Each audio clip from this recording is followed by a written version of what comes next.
പത്തനംതിട്ട ജില്ലയിലെ വെച്ചുച്ചിറ പഞ്ചായത്തിലെ പ്രസിദ്ധമായ പെരുന്തേനരുവി വെള്ളച്ചാട്ടത്തിന്റെ മുകളിൽ ഏകദേശം 1 കിലോമീറ്റർ മുകളിലായി വനത്തിനുള്ളിലുള്ള ഒരു മനോഹരമായ വെള്ളച്ചാട്ടമാണ് പനംകുടന്ത വെള്ളച്ചാട്ടം.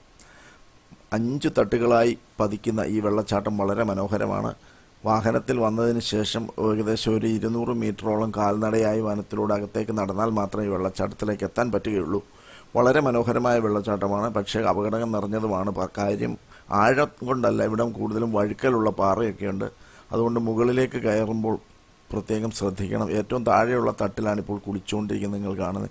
ഓരോ വെള്ളച്ചാട്ടത്തിൻ്റെ ഓരോ തട്ടിലും കുളിക്കാനുള്ള സൗകര്യമുണ്ട്. അവിടെ നല്ല വെള്ളം കെട്ടിക്കിടക്കുന്ന, അവിടെ ആഴമേറിയ കുഴികളൊന്നുമില്ല. എല്ലാവർക്കും കുളിക്കാൻ പറ്റിയ തട്ടുകളാണ് ഓരോ സ്ഥലത്തും ഉള്ളത്. വളരെ മനോഹരവും പ്രകൃതി രമണീയമായ സ്ഥലമാണ്. ഇത് വരേണ്ടത് പത്തനംതിട്ട ജില്ലയിൽ വെച്ചുച്ചിറ പഞ്ചായത്തിൽ വെച്ചുച്ചിറ വന്നതിന് ശേഷം പെരുന്തേനരുവി എത്തി അവിടുന്ന് കുരുമ്പൻമൂഴി കോസ്വേ കയറി മുകളിലേക്ക്